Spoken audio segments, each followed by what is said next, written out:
Sa mapagpalang araw po ang bati ko sa lahat ng abuti ng tinig na ito. Sumayin niyo na ang pagpapala ng Diyos Ama sa pangalan ni Jesucristo, ang bugtong ng anak ng Diyos, na manunubos ng sanlibutan. Amen. Amen. Ang paksa kong ibabahagi ngayon ay ang Revelation of Time, Episode 7. Ito magmula na sa 1 King chapter 6 verse 1 hanggang sa Jeremiah chapter 27 verse 1 to 22. Ito ay pinamagatan kong The Kings and Rulers of Israel and Judah. Una sa lahat, ito po yung kaparte ito sa Revelation of Time, Episode 1 hanggang Episode 8. Ang part ngayon ay ang Episode 7. Ang nagawa ko na ay ang Episode 1, Episode 2, Episode 3, Episode 4, Episode 5, at ang Episode 6. Tapos na. Ang parte ngayon ang Episode 7. Ang unang gawin para malaman natin ang mga bilang ng panahon, dahil sa ang mga pagkatapos ng mga hukom ay ang bansang Israel ay pinamunuan na ng mga hari sa pangunguna ni Haring Saul. Sinundan ito ni David. Si Saul ay naghari ng 50 years. Naghari ng 22 years. 50 years old siya noon. Sinundan siya ni David na naghari ng 40 years. At 30 years naman si David nang maghari. Sinundan siya ni Solomon. At ang sabi doon sa 1 King chapter 6 verse 1, ang 4 years and 2 months si Solomon ay bilang na yun sa 480 years na sinundan ito ng episode 6, dahil sa ang nakasulat sa 1 King chapter 6 verse 1, ang pangalawang taon at pangalawang buwan ni Solomon ay ang eksaktong 480 years nang umalis ang bayang Israel sa bansang Egypto. Kaya yung ang mga bilang ng kay Saul, kay David at kay Solomon na 4 years ay bilang na sa 480 years. Kung kaya ang bibilangin ngayon ay ang sumunod na mga paglilingkod ni Solomon bilang hari ay ang 36 years. At naglilingkod si Solomon ng 40 years, kaya ang 36 years na lang ang magbibilang sa kanya ngayon. Sinundan si Solomon ni Roboam na kanyang anak. Lahat na ito ay mga lahi na ni David. Si Saul ay lahi ni Benjamin ito, si David ay lahi ni Judah.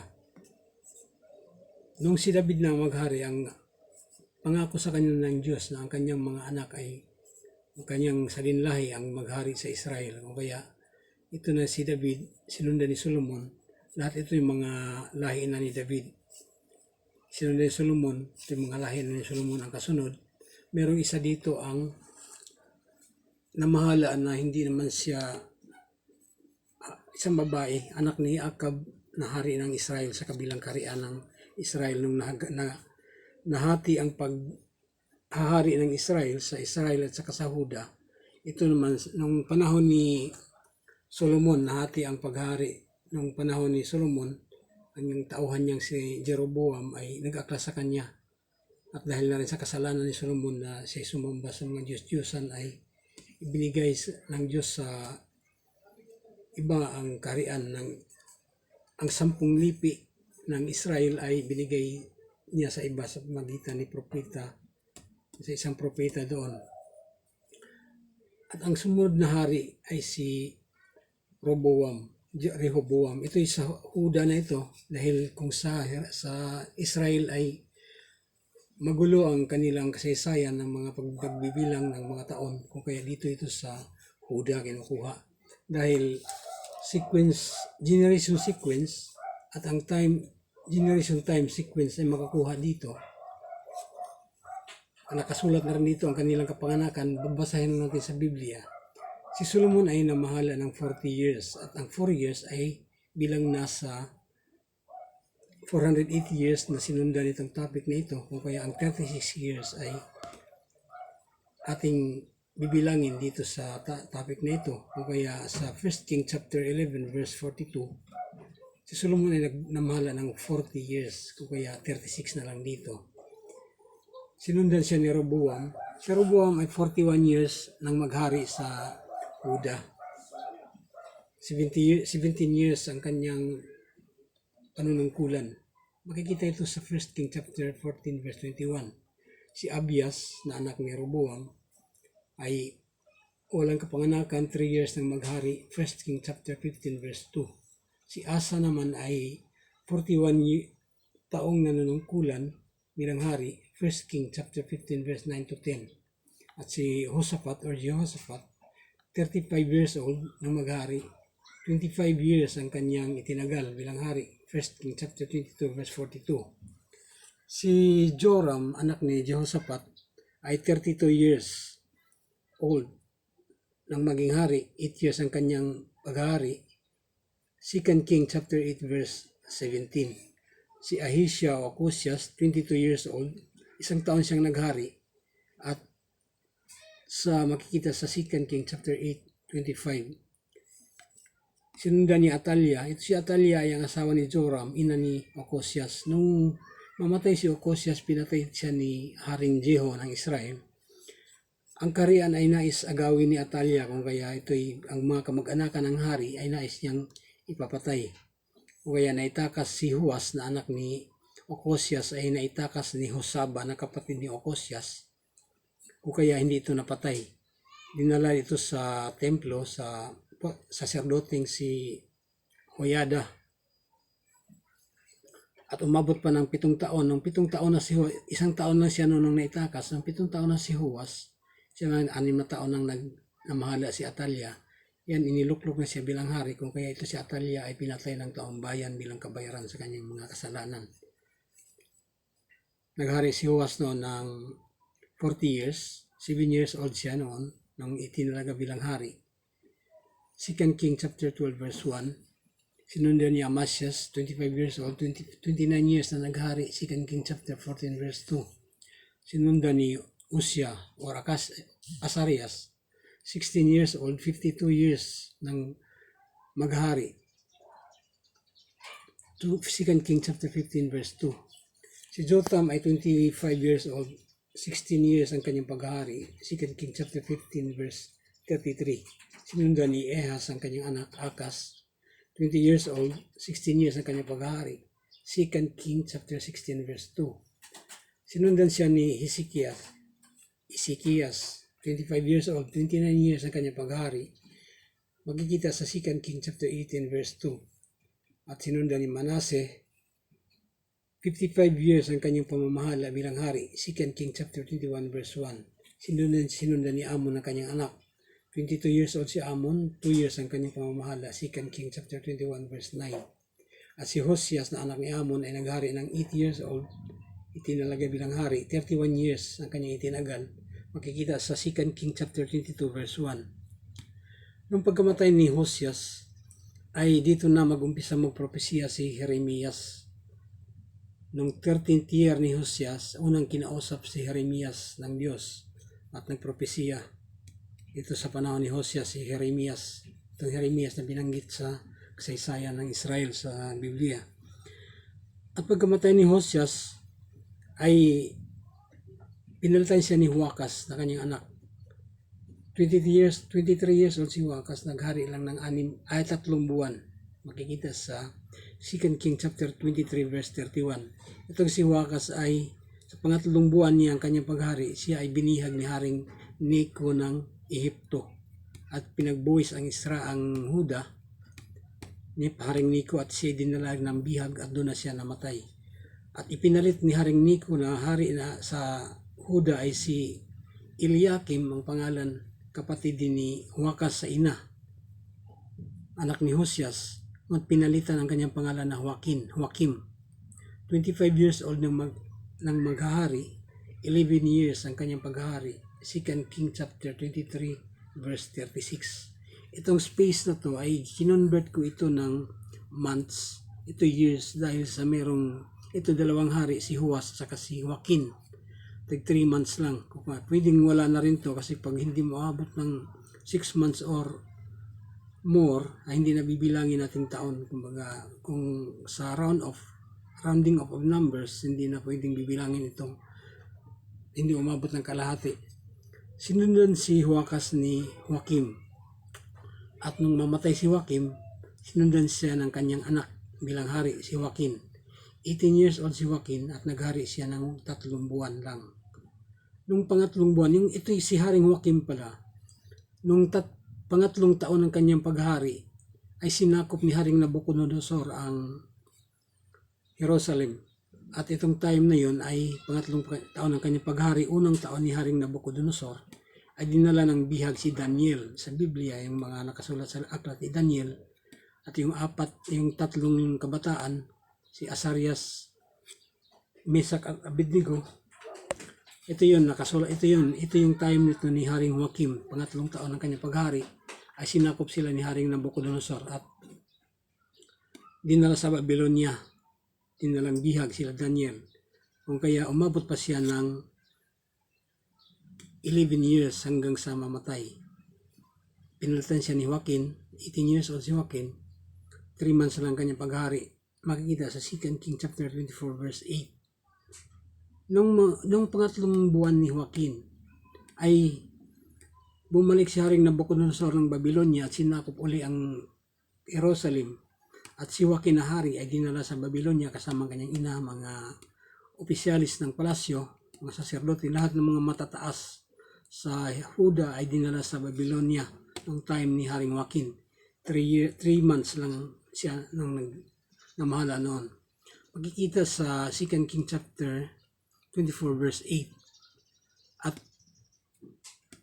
pag-alis ni Haring Nabucodonosor, ang ipinalit na hari dito ay si Sidikias. Ang pangalan ni Sidikias ay Natanias. Pinalitan niya na ito ng Sidikias. Si Sidikias ay 21 years old at ang nilagay ko dito ay 1 year. Sa 1 year lang ako dahil si Sidikias ay naghari pa ng 11 years. Pang 11th years ni Sidikias ay bumagsak na ang Jerusalem. Tuluyan na nilang winasak ang Huda, Jerusalem. Si Nabucodonosor ay bumalik sa Huda kasama ang kanyang mga tauhan ni Nabuzaradan at sinunog ang Jerusalem. Ang templo sinunog, lahat ay winasak, pati mga tao din na bihag, iniwan na lang ang mga mahirap doon para may magbungkal ng lupa. O kaya ito 21, backward muna ako bago ako tumuloy doon dahil napakagulo na ng kanilang kasaysayan at hindi na kayang bilangin ang kanilang mga taon. O kaya dito muna ako sa unang taon ni Sidikias dahil sa unang taon ni Sidikias merong mga magsusupport dito ng mga kasulatan na sa unang taon ni Sidikias ay magbibilang tayo hanggang naman sa 1 AD. Kung kaya sa unang taon ni Sidikias makikita sa Jeremiah chapter 27 verse 1. Ito yung nakasulat doon, unang taon ng paghari ni Haring Sidikias.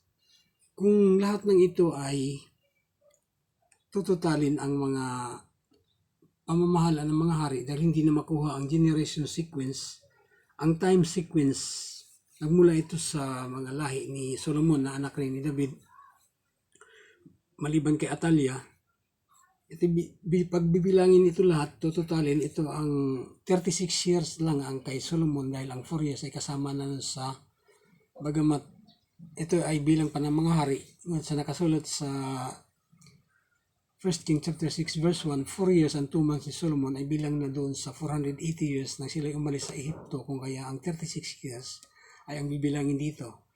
Mula 36 years hanggang dito sa baba, hanggang sa first year ni Haring Sidikias, ay nagtutotal ito ng 419. Ito na, kaya ibigay ko sa inyo ang trend ng sequence, generation sequence of time, ang trend dito. Kaya ito na yung ginawa ko ng generation sequence of time. Kaya dito sa itong nag-umpisa ang 1019 BC noong matapos ang 4 years ni Solomon, 1019 BC, 3,081 years mula nang likhain ng Diyos ang tao at katumbas ng 1019 BC.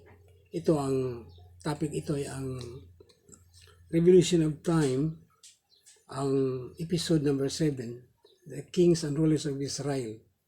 Ito magmula sa 1019 BC hanggang sa 600 BC. 600 BC. At ang total nito total na years dito lahat ay 419 years. Ang 419 years ay katumbas ng 3,500 years dahil sa 3,081 years plus 419 is equals 3,500 years. Kung paano naging katumbas ng 3,500 years ang 600, ito ay masasagutin natin pagkatapos nito. Nabanggit na ang mga passages sa banal na kasulatan, ang kanilang mga paghahari. Kung kaya ito ang sequence, ito ang direct time from 1019 to 600 BC. Kung kaya ito ang sequence ng kanilang paghahari. Sa kay Solomon, ito rin sa taas, ito lang yan, ito yung may mga dots. Sa 1019 BC to 983 BC, ito yung 36. At ang 17 years ni Roboam, ito naman yung from 983 BC to 966 BC, 17 years. Ang 3 years ni Abias, ito yung from 966 BC to 963 BC. Ang 41 years ni Asa, ito yung from 963 BC to 922 BC kay Asa. Ang kay Jehoshaphat, ito yung from 922 BC to 897 BC, 25 years. Ang kay Joram na ina ni Ocosias, asawa ni Atalia, 8 years, from 897 BC to 889 BC. Ang kay Ocosias na 1 year, 889 to 888 BC. Kay Atalia na kanyang pamamahala, 6 years, 888 to 882 BC. Kung kaya ito ay sequence of time, wala makalampas dito, hindi pwedeng sumubra tayo sa bilang, hindi pwedeng magkukulang dahil ito ay sequence na kapag kasunod-sunod ng mga bilang. O kaya ito ay, ang pagkatapos kay Atalia ay si Joas ay 40 years. Ang pinagbasihan dito ay ang time sequence ng kanilang pamamahala sa Huda dahil kung ang pagbasihan sa Israel ay naging malabo. Sa 882 BC to 842 is 40 years BC. From 842 to 813 BC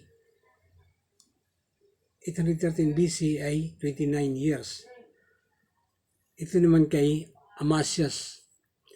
Ang kay Uzias ay 52 years yung namahala from 813 BC hanggang sa 761 BC. Ang sinundan ito ni Jotham, Jotham ay 25 years ang kanyang edad, nabanggit nito sa unahan. 16 years ang kanyang mamamahala. Ito sa 761 BC hanggang sa 745 BC. Sinundan siya ni Akas, anak ni Jotham, 16 years from 745 BC to 729 BC. Sinundan siya ni Ezekiah from 29 years na pamamahala from 729 BC to 729 BC to 700 BC. At sinundan ni Manasseh 55 years from 700 years to 645 BC. At sinundan ito ni Amon 2 years from 645 BC to 643 BC, 2 years lang. At sinundan siya ni Hosias, anak ni Amon, 31 years from 643 BC to 612 BC. Sinundan ni Huakas ng 3 months from 612 BC to 612 pa rin dahil sa 3 months lang.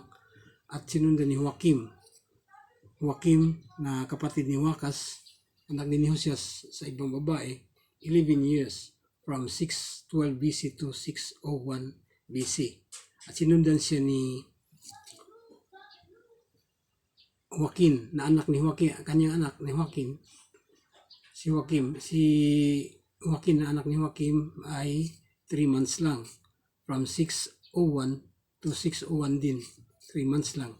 At ang huli ay si Sidikias na namahala ng 11 years. Ngunit sa bilang, dito lang muna ang bibilangin sa first year ni Sidikias dahil sa Jeremiah chapter 27 verse 1 to 22, ang unang taon ni Haring Sidikias. Ito sa unang taon ni Haring Sidikias ay ito yung mag-umpisa naman ang bilang doon sa for 600 years BC to 180 dahil ang mga supporting na mga kasulatan dito ay makikita naman dito sa kasunod nito. Okay, nagtapos ako dito sa 419 years mula ng 1019 BC hanggang sa 600 BC, 419 years. Katumbas ito ng 3,500 years. Nung tinutal ko na ang lahat ng ito, ang lahat ng bilang ng mga taon, tinutal ko na ito ay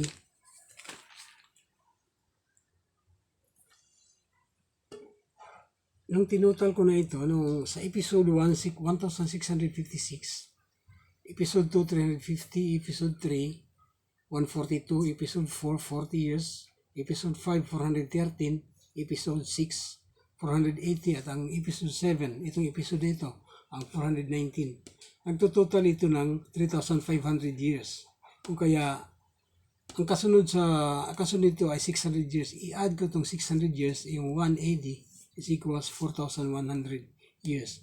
4,100 years, i-less ko itong lahat ng mga given na itong sequence of time hanggang sa 419, ito yung magtutotal ng 3,000, ito yung magtutotal ng 600 BC. Kung i-add ko itong lahat ng